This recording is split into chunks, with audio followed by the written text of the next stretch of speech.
Report after report is showing that the United States is about to face a recession. The rumors of a recession started way back in 2022 when the Fed just hiked the rates. But then the government changed the definition of a recession, even though that the United States actually experienced 2 consecutive negative GDP growth, which is what a recession is. That's a brilliant way to say that the United States is not in a recession. We're doing fine. However, we have to give credit to the Fed for accurately hiking the rate in such a way that they did not destroy the economy. Yes, of course, there was a market crash. A lot of companies went bankrupt. A lot of people lost their jobs. But overall, the economy is doing fine. And a lot of economists since then started predicting a soft landing. Even the chairman of the Fed himself, Jay Powell. A soft landing is when the economy doesn't instantly slide into a recession or a depression or any kind of financial crisis, but gradually falls into a crisis. That would be perfect for the economy because no one is going to experience a shock when everything is falling down, when the stock market is collapsing. But a lot of other economies are saying that there will not be a soft landing. Yes, everyone wants a soft landing, but the data is indicating to the fact that there could be a hard landing where the economy will instantly fall into a crisis. It will instantly fall into a recession. The economy isn't always a reflection of the stock market. Sometimes the stock market might be doing perfect. It might be keep growing, but the economy is suffering, people losing their jobs. However, in the long run, the stock market will always follow the economy. I mean, when the economy is in a crisis, unemployment starts rising. And when unemployment rises, people will have less money to spend. They will have to dig deep into their pockets in order to put food on the table. And that will reflect in the revenue of these companies. These multi-trillion-dollar companies are traded in the stock market. So when they start showing less revenue in the next quarter, investors will be scared to invest more. And that will reduce the demand for their stocks and will lead these stocks to collapse and fall down. And when that happens on a massive level, we will have a stock market crash. So unhealthy economy will always lead to a stock market crash anyways. If you have been watching the news, you probably realize that 2 major economies just this week have fallen into a recession. The United Kingdom, one of the world's largest economies out there, and Japan, which is the world's 3rd largest economies. Them falling into a recession will definitely have negative impact on the global economy, including the United States. I mean, these 2 countries have been stagnating for the last decade or so, but officially they have just fallen into a recession. But a lot of people don't understand that a recession isn't always something bad. Yes, of course, there is a long list of negative consequences of a recession. Well, people start losing their jobs. They will have less money. They will have to spend their savings. However, if you look at it from a whole different perspective, you will realize that a recession is actually an opportunity to make a lot of money. I mean, there is nothing that gives you more opportunity than a recession. Nothing creates more rich people than a financial crisis, especially when it's a recession. If you take a look at the list of billionaires, you will realize that every single time when there is a crisis, the list of billionaires suddenly starts expanding. It starts growing.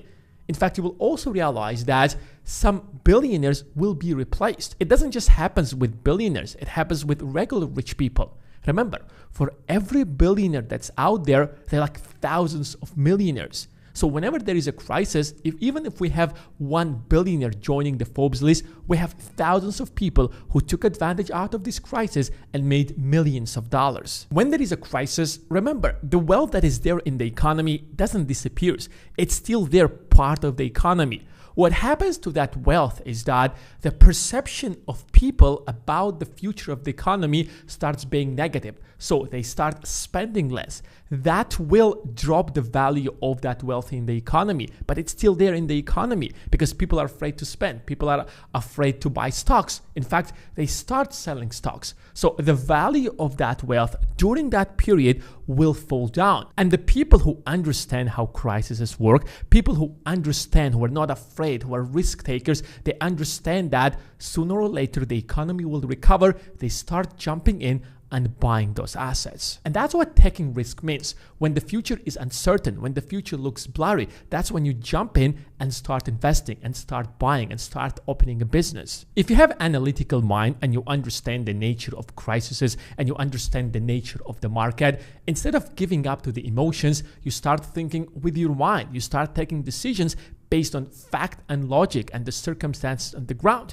Yes, everything is falling down right now, but that's not a forever thing. It will recover because you have done your math and you know what's happening. The media will, of course, start exaggerating the crisis, but because you understand how everything works, you're not going to give up to the emotions of fear. But the question that a lot of people have in mind is that how on earth do these newcomers actually take advantage out of this crisis while the world's largest companies sometimes do not? I mean, these companies have more money, they have more resources, they have more people, but somehow these newcomers are able to take advantage out of this opportunity and the wealth changes hands. I mean, isn't that something weird?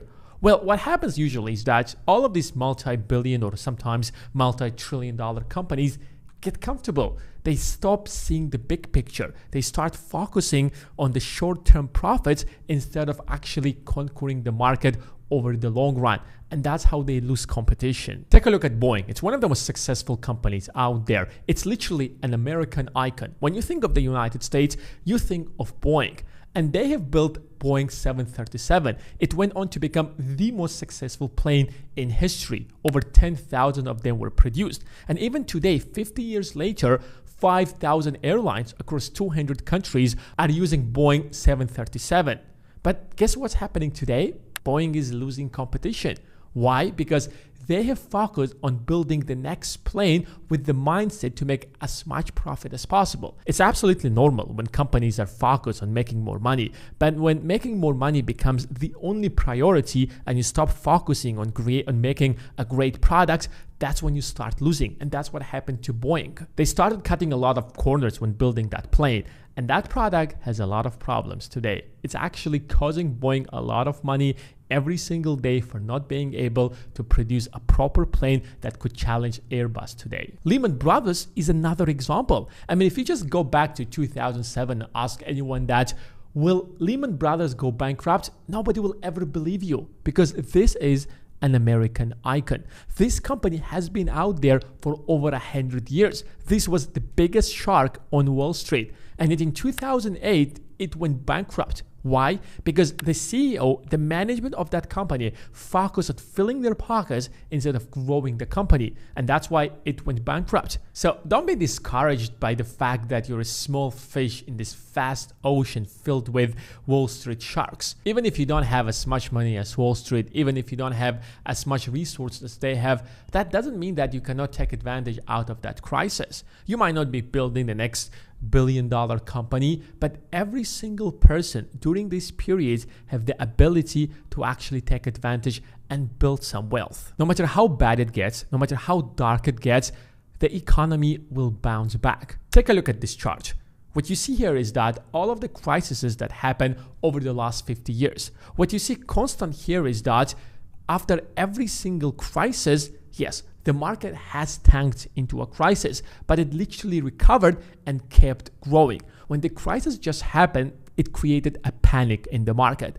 And the people who gave up to their emotions, who did not understand how the market works, they started selling their assets. But at some point, the market cannot just keep crashing because the US economy has solid foundations and it started growing, especially when the people who've been waiting for this opportunity, who've been saving their money, jumped in and started buying those assets. The market starts recovering and starts growing. And the same thing repeats over and over. The people who understand how everything works, the people who actually have been saving their money in order to buy those assets at a huge discount made a lot of money. But the people who did not understand how everything works, the people who gave up to their emotions, lost their assets and sold them at a huge discount. As one of the legendary investors once said, Nathan Rothschild, buy when there is blood in the streets. And that's the definition of a risk. When you buy something and the future is a bit blurry, when you don't know what exactly is waiting for you, the higher the risk,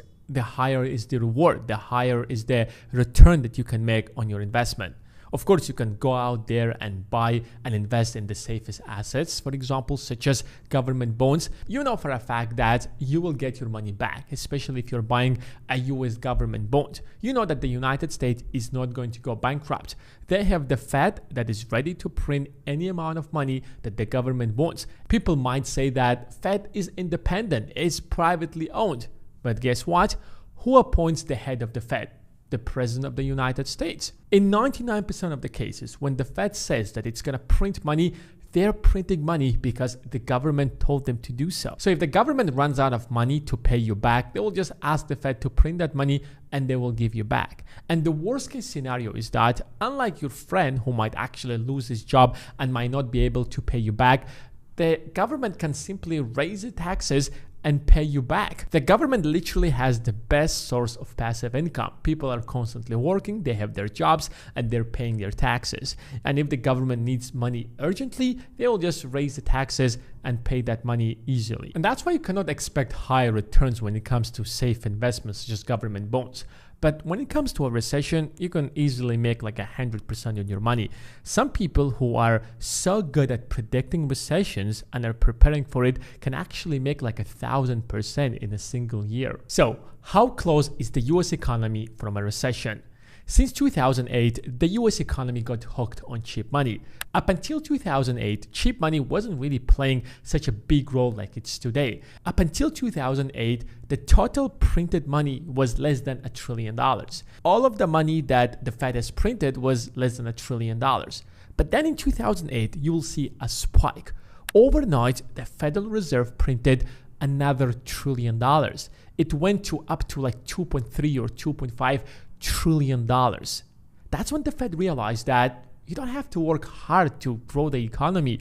All you can do is that just press on that printing press and the money will come out and the GDP will start growing, the economy will start growing, companies will start showing more profits. And guess where that money was going to? Exactly, it went on to bail out some of the largest companies in the country, including Wall Street, including General Motors or Ford. Now, the logic behind it was very simple. All of these multi-billion-dollar companies are employing hundreds of thousands, if not millions of people. So if they go bankrupt, all of these people will lose their jobs and that will just destroy the US economy. Wait a second. What does 2008 crisis has to do with 2024? Most of the economic crises that the United States experienced since then have the roots to 2008 because the US economy today highly depends on debt to grow, which was not the case before the 2008. Since then, the Fed is simply solving every single major crisis by just printing more money.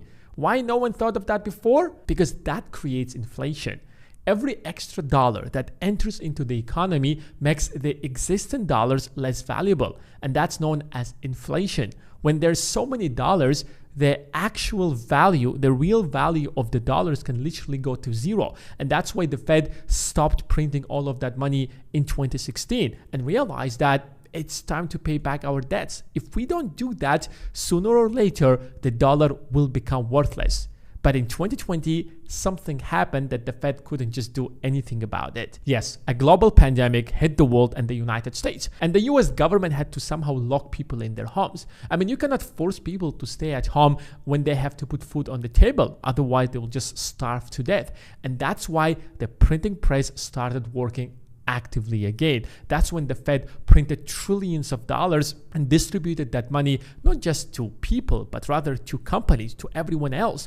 The US economy was filled with dollars. It created the biggest inflation in decades. So if you want to know when the Fed is going to lower down interest rates again, just take a look at Fed's balance sheet. Unless the Fed is going to be confident that lowering the rates will not create massive inflation, it's not going to do that. But from the other side, the US economy is doing perfectly fine. It's doing way better than most of the world. It's not falling into a recession today like the UK or Japan. So what's the big deal here? Well, the US economy is not really showing a clear sign of another recession in the foreseeable future. You have to understand that the US economy is highly dependent on debt, and that could change everything overnight. It's really difficult to say anything exact about the US economy, to make any exact forecast, because the United States has never been in such a position that it's today. It has never been as dependent on debt as it's today.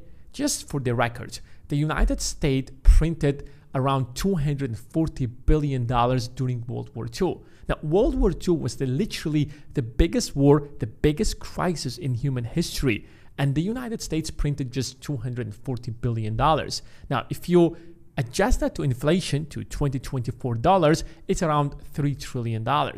But during COVID alone, the United States printed much more money than it did during World War II. Can you imagine the amount of debt that the United States has today? Now, the second problem that the United States is facing is that it's having its most controversial election in the last 30 or 40 or even 50 years. Now, we have two candidates. Now, the first candidate, who is Biden, or the Democrats in general, who wants the United States to keep being the global police. But that requires a lot of money. That's one reason why the United States is borrowing so much money, why it's spending so much money on the military and literally just holding the global order that it created way back after World War II. On the other side, we have Trump. While Trump is having his ideas about how to run the country, he does not want the United States to be the global police. He does not want the US taxpayers to keep paying for everyone's security across the globe. I don't want to take sides here, but you have to understand that the current global order is giving US companies